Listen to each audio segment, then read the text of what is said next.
So something happened that most people haven't fully wrapped their heads around yet.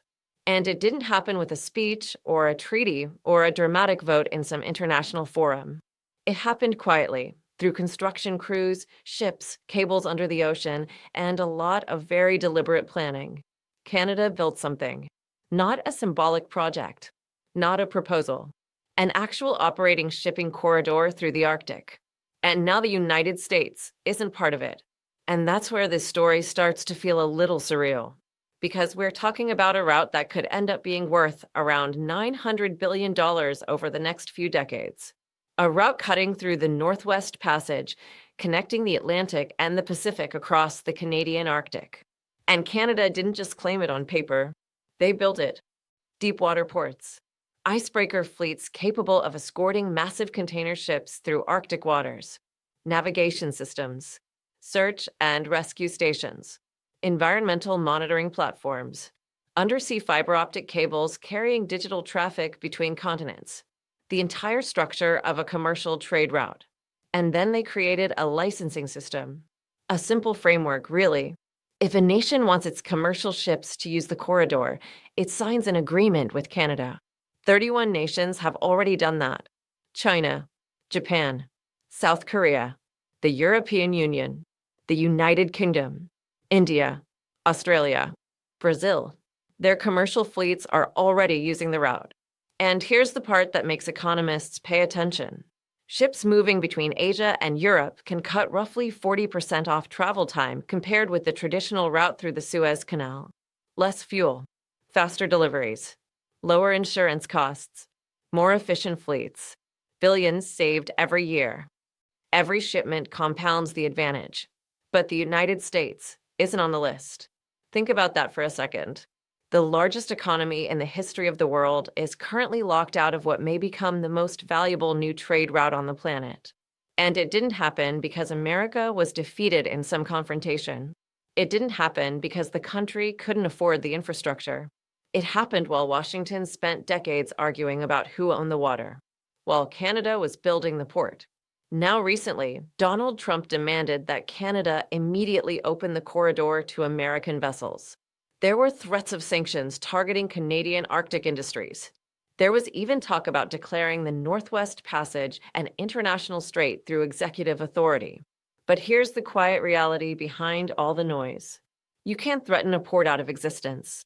You can't sanction an icebreaker until it disappears. And you can't sign an executive order that erases 1,000 kilometers of fiber optic cable sitting on the ocean floor. The corridor already exists. Ships are moving through it. The Pentagon, interestingly enough, reportedly called it one of the biggest shifts in global trade infrastructure since the Panama Canal was built. American shipping companies are projecting tens of billions in losses over the next decade as competitors use the faster route. And Warren Buffett put it in a way that made a lot of people pause. He said the United States didn't lose the Arctic corridor in a confrontation. It lost it while arguing about whether the corridor existed. That line stuck with people because what Canada built wasn't just a shipping lane. It was infrastructure. And infrastructure has a certain kind of permanence. Once the concrete is poured, once the cables are laid, once the ports are operating, the conversation changes. But to understand why this happened, you have to step back for a moment. Because the real story actually began years earlier with something that has been slowly reshaping the map of the world. The Arctic ice is melting, not as a distant theory or some abstract prediction. Satellite data shows sea ice coverage shrinking by roughly 13% each decade. Areas that used to remain frozen year-round are now navigable several months every year. And projections suggest that within a couple of decades, parts of the Arctic could be navigable almost all year, which means the Northwest Passage isn't just geography anymore. It's a highway, a potential shortcut between Asia and Europe that cuts thousands of kilometers off traditional shipping routes. For an industry moving roughly $14 trillion worth of goods each year, that kind of distance reduction changes everything. Fuel costs drop, delivery times shrink. Entire supply chains reorganize themselves around the faster route. And once that shift begins, it tends to accelerate. So the question every government understood was simple. If this route opens, Who controls the infrastructure? Because historically, the country that builds the infrastructure tends to shape the rules. Every intelligence agency knew the Arctic was opening. Every trade ministry saw the opportunity coming. The data was there. The projections were written. But only one government started building the system needed to run a commercial corridor. And it wasn't Washington. Now here's where things become complicated. The Northwest Passage runs through the Canadian Arctic archipelago, threading between Canadian islands and across Canada's continental shelf.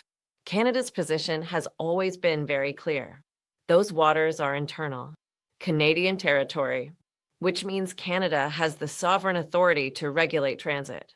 The United States has historically disagreed. For decades, Washington argued that the passage should be considered an international strait, meaning ships from any nation could pass through without asking permission. So, for 30 years, there was a legal debate. Papers, diplomatic notes, conferences, position statements. And here's the irony that many people missed. The United States never actually ratified the international treaty it was citing while making that argument. America was claiming rights under a framework it had never formally joined. And while all those arguments were circulating, Canada was building. Washington debated ownership of the road. Canada paved it. And while this was happening, the state of American Arctic infrastructure looked, well, honestly, thin. 2 operational polar icebreakers. Minimal deep-water port capacity in the Arctic. Sparse search and rescue coverage. Navigation systems that lagged behind what the region would require for large-scale commercial shipping. Reports warning about the gap were written. Congressional proposals surfaced repeatedly over the years. Pentagon strategy documents flagged the Arctic as an emerging strategic theater. Private companies testified in hearings about the need for investment. And then, nothing moved forward in a meaningful way. Budgets shifted. Priorities changed. Attention moved to other crises around the world. The Arctic kept warming. The opportunity kept growing. And Canada kept building. So while all of that debate was happening in Washington, something very concrete was happening in Canada. The government in Ottawa moved ahead with what it called the Canada Arctic Corridor Initiative. And when the details started coming out, people in trade ministries and shipping companies around the world realized this wasn't a symbolic project. It was a complete system. The projected economic value alone, around $900 billion over 30 years, made it the largest infrastructure commitment in Canadian history. But what really caught attention was the scale of the physical build-out. 8 deep-water ports placed along the corridor route. Not small facilities either. Ports designed to handle ultra-large container ships and LNG carriers. Each one equipped with the specialized support needed for ice-class vessels, fueling, repair, resupply. Then there was the icebreaker fleet. 12 new heavy icebreakers commissioned to keep the corridor navigable during the shipping season. It's one of the biggest Arctic fleet expansions any Western country has attempted in decades. Search and rescue stations were placed along the route as well, complete with helicopter bases, emergency response vessels, and medical evacuation capacity.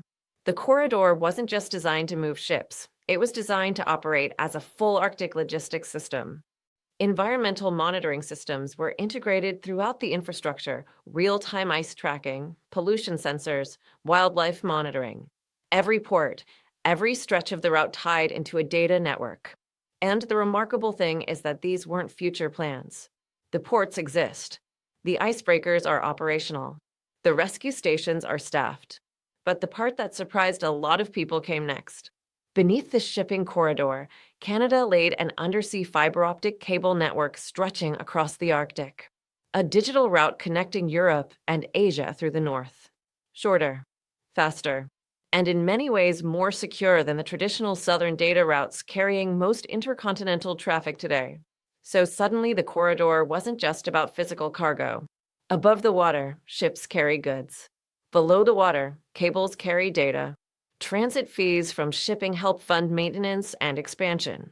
Digital traffic generates its own revenue stream. Each one reinforces the other. It becomes a flywheel. And the geography adds another layer. The corridor runs through a region holding enormous untapped reserves: oil, natural gas, rare earth minerals, fisheries. As the ice retreats, those resources become more accessible. Canada structured the corridor so that nations granted transit access could also pursue resource partnerships in the Arctic. And nations without access simply couldn't. So the corridor doesn't just move trade, it becomes the gateway to the entire Arctic economy. Then trade lawyers began noticing something subtle, but extremely clever about the access agreements themselves. Every nation seeking to use the corridor had to sign a contract with Canada. And embedded in that contract was a simple condition. To gain access, the nation had to formally recognize the Northwest Passage as Canadian internal waters. Not in a speech, not in a press statement, in a binding commercial agreement. Which means every country that signs for access effectively settles the sovereignty debate in Canada's favor. Canada didn't win the argument in a courtroom. It won it at a shipping desk. 31 countries have now signed those agreements, not because they were forced to accept a legal theory, but because the alternative was being excluded from a trade route potentially worth hundreds of billions. So the decades-long dispute over whether the passage is international or Canadian, practically speaking, it's finished. Not through a ruling, through commerce. And that leaves the United States in an unusual position. Washington still holds the legal view that the passage is an international strait, but no major power is backing that claim anymore. Instead, there are 31 contracts acknowledging Canadian control. And then the licensing framework itself became public. Any country wanting to use the corridor signs a bilateral agreement with Canada. The terms are consistent for everyone. Recognition of Canadian sovereignty, environmental compliance, fees that help maintain the infrastructure, adherence to Canadian maritime safety rules, and one more clause that caught attention. Eligibility requires a record of respecting Canada's Arctic sovereignty claims. The language is neutral. It doesn't name any country. But there's only one major trading nation that spent decades formally challenging those claims: the United States, which means the rules technically apply to everyone, yet only one country is automatically excluded. It's an elegant legal structure. If the United States recognizes Canadian sovereignty, it gains access to the corridor, but abandons a position it defended for 30 years. If it refuses to recognize sovereignty, it stays outside the system while competitors use the faster route. Either option carries a cost. There isn't a third path. And that's the moment Washington realized what had actually happened. Now, once Washington understood the structure of that framework, another realization followed pretty quickly. This situation isn't something that can simply be reversed. Policies can change. Tariffs can be negotiated. Sanctions can be lifted. Governments can even change course after elections. But infrastructure is different. Once it exists in the physical world, it has a kind of permanence that policy rarely matches. You can renegotiate a trade rule. You can unbuild a deep water port that's already receiving ships. You can repeal a regulation. You can pull thousands of kilometers of fiber optic cable back out of the ocean once it's operating. Canada poured concrete, installed cranes, launched icebreakers, wired the seabed. Those are facts. And those facts shape the choices available to everyone else. The contracts add another layer of permanence. 31 countries signed access agreements recognizing Canadian sovereignty over the Northwest Passage. Those recognitions are tied directly to their right to use the corridor. If a country tried to withdraw that recognition, it would lose access to the route and the competitive advantage that comes with it. So in practice, the sovereignty issue has already been settled by the countries actually using the passage. International politics often works that way. Theory can continue for years, but practice tends to win in the long run. And the longer the corridor operates, the stronger that reality becomes. Because each year more ships use it, more cargo moves through it, more revenue flows back into maintaining and expanding the system. As transit volumes grow, Canada can widen channels, add icebreakers, expand ports, increase fiber capacity. The system improves as usage grows, which means the advantage compounds. Year one outside the corridor might not look catastrophic.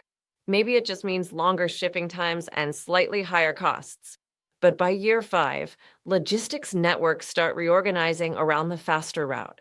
Shipping companies build schedules around it. Insurance models adjust. Supply chains optimize themselves. By year 10, an entire generation of trade flows may assume the Arctic corridor is simply the normal route. That kind of compound disadvantage is powerful, and that's the backdrop for the reaction coming from Washington. Donald Trump stepped in front of the cameras and demanded that Canada open the corridor immediately to American commercial vessels. The licensing system was described as a discriminatory trade barrier against the United States. Sanctions were mentioned, particularly against Canadian Arctic industries involved in operating the corridor. There was also talk about reviewing broader economic agreements between the two countries. And then came the idea that caught the attention of legal scholars almost instantly: declaring the Northwest Passage an international strait through executive action. Now, declarations can be dramatic, but they don't necessarily change reality. The legal status of the passage isn't determined by a proclamation from Washington. It's shaped by geography, by international maritime law, and increasingly by the recognition already granted through those 31 access agreements. So even if such a declaration were issued, it wouldn't force Canada to alter the corridor. Ships would still require Canadian licenses to use the ports and infrastructure along the route. And countries already participating would have little incentive to challenge a system that gives them a major economic advantage. At one point, there were also reports that U.S. officials considered freedom of navigation exercises through the Northwest Passage, the same type of operations the Navy conducts elsewhere to challenge territorial claims.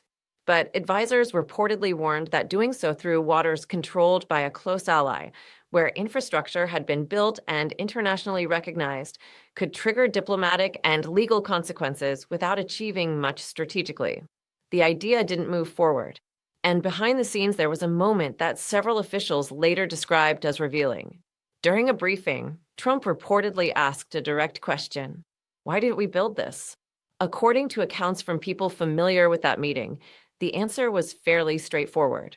Proposals had existed. Funding requests had been made over the years. Pentagon strategy reports had warned about the importance of Arctic infrastructure.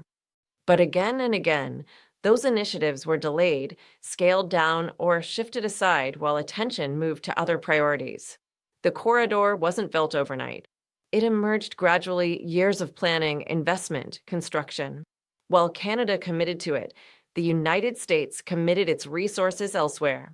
So the explanation for why it wasn't built wasn't complicated. It was simply that the decision to build it never became a sustained national priority. And that's where Warren Buffett stepped in with a comment that echoed through policy circles. He said infrastructure is destiny. The nation that builds it shapes the system. The nation that debates it from the sidelines ends up watching the results. And in this case, he suggested the United States had done more watching than building. That observation hit particularly hard because of history. The United States once constructed one of the most consequential pieces of infrastructure in the modern world, the Panama Canal. That single project reshaped global trade patterns for a century. It connected oceans, shortened routes, and projected enormous economic influence. Which is why some analysts now say the country that built the Panama Canal probably understood better than anyone how powerful infrastructure can be.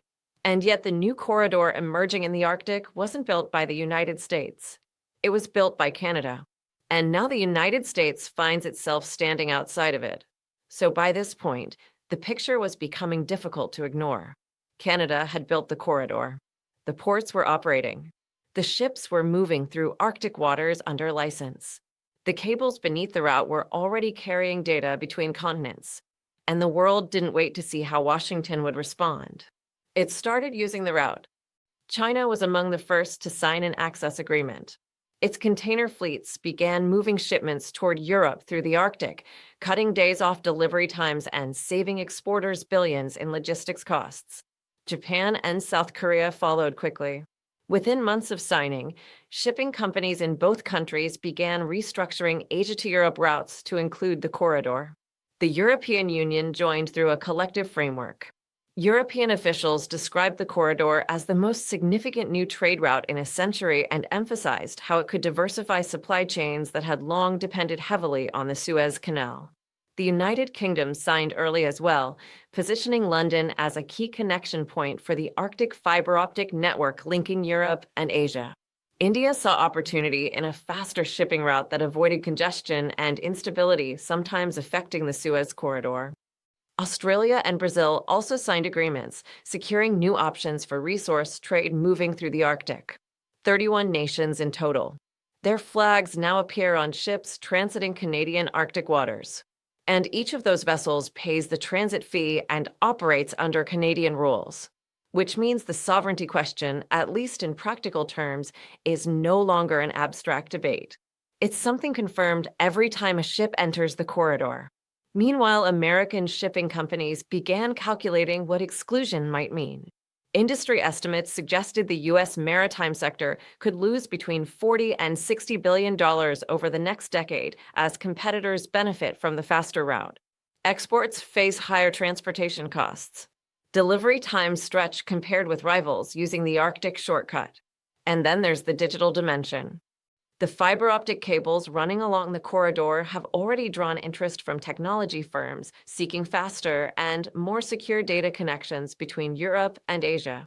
So the corridor produces two streams of value: physical cargo above the water, digital traffic below it, each reinforcing the other. And that growing advantage makes the American position increasingly complicated. Because while Washington debates legal arguments and policy responses, the corridor continues operating. Ships keep passing through. Data keeps flowing. Revenue keeps accumulating. Then the issue surfaced publicly in a setting that seemed almost designed to highlight the contrast. Mark Carney spoke about the project at the Arctic Gateway Terminal in Churchill, Manitoba, one of the corridor's anchor ports.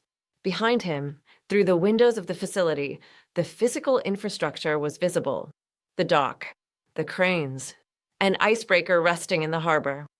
International media were there. Engineers who had worked on the project were in the audience. Representatives from several of the countries that had signed access agreements were also present. Carney started by describing the corridor not as a geopolitical weapon, but as infrastructure, something intended to connect economies and create opportunity. He said the route was open to nations willing to participate on fair terms, respecting the sovereignty of the waters they were using. 31 nations, he noted, had accepted those terms.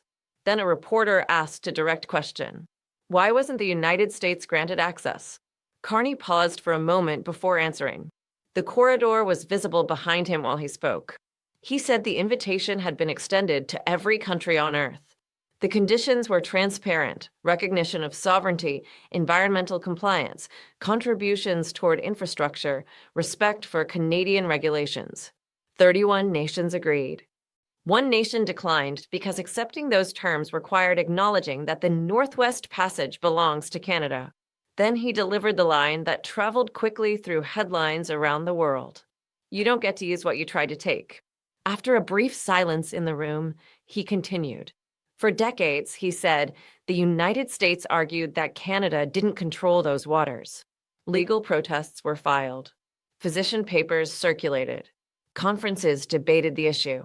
While those arguments were happening, Canada focused on construction. Ports were built. Icebreakers commissioned. Fiber optic cables installed. Monitoring systems deployed. The infrastructure, he said, was Canadian. The investment was Canadian. And the authority to determine who uses the corridor was therefore Canadian as well. Within minutes, those remarks were circulating internationally. Shipping publications described the statement as a clear expression of modern maritime power. Commentators noted that sovereignty, in this case, had been reinforced not just by law, but by infrastructure already in operation. And that moment captured the broader reality. Canada had created a functioning corridor. The rest of the world had started using it, and the United States was still deciding how to respond.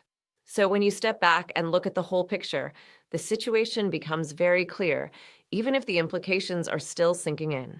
Canada constructed a massive Arctic shipping corridor through the Northwest Passage, not just a route on a map, but a full system, deep water ports positioned along the path, icebreaker fleets guiding ships through the ice, search and rescue stations, environmental monitoring platforms, traffic management systems.